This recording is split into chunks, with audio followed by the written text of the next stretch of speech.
Bonjour, aujourd'hui nous allons faire un petit peu de prononciation. Alors lors d'une précédente vidéo sur l'espace membre, Alban vous expliquait qu'il y a une différence nette en anglais entre l'écrit et l'oral. On a réalisé d'autres vidéos également sur la chaîne YouTube et sur l'espace membre, avec notamment le son choix, le son incontournable en anglais, qui vous montre cette réalité, qui est donc un décalage profond entre ce qu'on voit écrit et la façon dont ça va être prononcé en anglais. Alors, le mieux pour éviter l'écueil de la prononciation à la française, c'est bien évidemment d'écouter régulièrement de l'anglais et d'identifier comment les anglophones prononcent certains mots.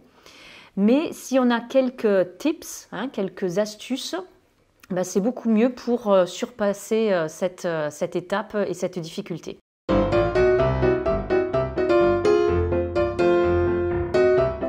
Alors on va commencer par les consonnes. Donc en anglais, les consonnes c'est quelque chose d'assez facile si on compare au français, puisque en français, vous savez, on a énormément de consonnes muettes, notamment les S à la fin des mots, les T, les D. En anglais, a priori, lorsqu'on voit une consonne, on va toujours la prononcer. Et dans une vidéo différente, je vous montrerai les rares lettres muettes qui existent en anglais. Donc, les consonnes telles que les S qui indiquent le pluriel, on va devoir les prononcer. Puisqu'en anglais, finalement, on n'a pas de déterminants, comme nous on a en français, qui sont les, des, mais, qui vous indiquent qu'on parle du pluriel. Donc en français, je n'ai pas besoin de dire les bouteilles, puisque j'ai les qui indiquent que je suis sur le pluriel. En anglais, ça n'existe pas, c'est déterminant finalement. Donc on est obligé de prononcer le S ou les ES à la fin des mots qui indiquent le pluriel. Alors ces S ou ES, ça va se décliner avec trois prononciations différentes. Si je prends par exemple le pluriel de computer, donc l'ordinateur, je vais dire computers. Donc là, c'est un petit peu le son Z. Si je prends le pluriel de appointment, qui est le rendez-vous, je vais dire appointments. Là, c'est le son SE. Et ensuite, vous avez certains mots, le S ou le ES va se prononcer is. Les langues, on va dire languages, businesses, les affaires. Voilà, donc lorsque vous voyez un S ou un S au pluriel, vous le prononcez et ça indique à votre interlocuteur que vous parlez du pluriel et non pas du singulier. Alors, une autre notion qui est hyper importante, ce sont les sons nasaux français. Alors, quand je dis les sons nasaux en français, ce sont les sons qui commencent par une voyelle, les syllabes donc, et qui sont suivis d'un N ou d'un M. Donc les sons nasaux en français, ça va être un, on, un, en. Alors avec mon accent du sud, je veux dire un, on, en. L'accent du nord, on dirait plutôt un, on, en, etc. Mais en l'occurrence ici, lorsque cette voyelle elle est suivie d'un N ou d'un M, le N ou le M, je ne vais pas le prononcer. Je ne vais pas dire c'est impossible. Je ne vais pas dire non plus c'est intéressante. Donc là, en fait, le N ou le M, ils sont prononcés par le nez. C'est pour ça qu'on appelle ça les sons nasaux en français. Je ne vais pas dire non plus le prénom. Je vais dire le prénom. Et le M, là, il est dans le nez. Alors ça, c'est quelque chose de très particulier au français. Mais dans les autres langues, lorsqu'ils voient un N ou un M, eh bien, logiquement, en bon pragmatique, surtout les anglo-saxons, ils vont prononcer ce N ou ce M. Donc le mot intéressant, ça va devenir en anglais interesting. Vous voyez bien que là, j'ai prononcé les N. Inconfortable, ça donne en anglais uncomfortable. J'ai bien prononcé le N et le M. Important, important. Environnement, environment. Là, j'ai prononcé environment. Le mot indépendance, là, on a beaucoup de sons nasaux. Eh bien, en anglais, logiquement, ça va donner independence. L'investissement, investment. Le symbole, symbol. Inventer, to invent. Impossible, impossible. Voilà, donc lorsque vous prononcerez CN ou CM et que vous ne serez pas dans la logique des sons nasaux français, là, vous sonnerez vraiment comme un anglo-saxon. Et donc ça, c'est une notion hyper importante.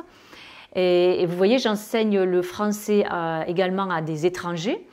Et ces sons-là, c'est la principale difficulté des étrangers, des non-francophones, parce que lorsqu'ils voient un N ou un M, ils ont tendance à le prononcer, puisque dans leur propre langue, que ce soit l'anglais, l'espagnol, hein, par exemple, ils vont les prononcer, c'est N ou CM, et donc ils vont dire il est brune. Et donc là, je leur dis non, vous ne pouvez pas dire il est brune, parce que si vous dites il est brune, si vous prononcez le N, ça veut dire qu'il y a un E muet derrière, et donc c'est féminin. Ou ils vont dire le prénom. Hein. Voilà, donc ça c'est vraiment une règle hyper importante de prononciation en anglais.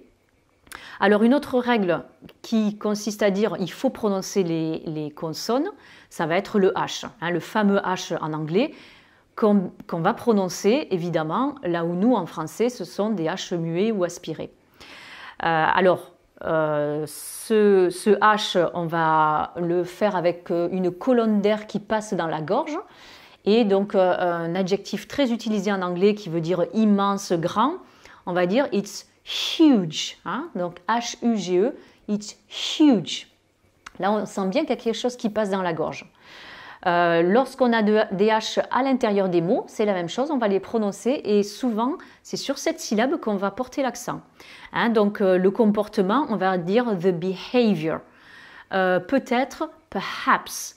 Derrière, behind. L'alcool, en anglais, on l'écrit avec un H au milieu. Alcohol. Et même des noms propres. Manhattan. Alors c'est important de le prononcer ce H parce que vous allez voir, je vais dire deux phrases là avec un H prononcé et un autre mot où là il y a un mot qui ne commence pas par un H. Donc si je dis I had money, c'est H-A-D, j'avais de l'argent. Par contre si je dis I add money, c'est j'ajoute de l'argent. Donc là vous voyez que add, A-2-D, c'est ajouter, il n'y a pas de H. Si je dis I hate vegetables, ça veut dire je déteste les légumes. Par contre, si je dis I ate vegetables, j'ai mangé des légumes. Hein. Ate qui est le prétérit irrégulier du verbe to eat, manger. Donc là, c'est hyper important de bien prononcer le H quand on le trouve et de ne pas le prononcer quand il n'y est pas. Alors, pour ne pas le prononcer, pensez à ce que vous faites quand vous dites allô. Hein, vous répondez au téléphone, vous n'allez pas dire « hello hein. ». Donc, pour dire « j'ajoute de l'argent », je vais dire « I add money ». On appelle ça une attaque glottique. Hein, donc là, on ouvre quelque chose et ça nous évite de prononcer le H. Donc, dans une prochaine vidéo, je vous parlerai encore une fois de cette lettre H qui est hyper importante.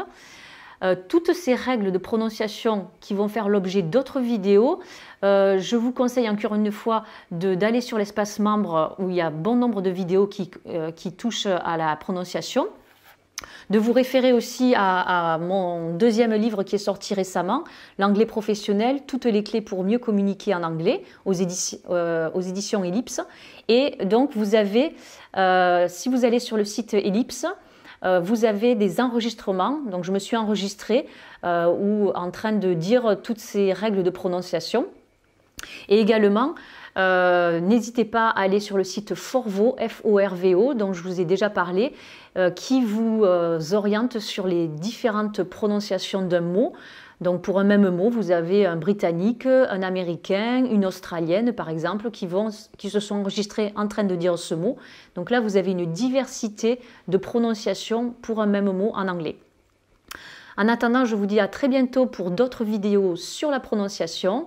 See you pretty soon for a new video about pronunciation in English. Bye bye!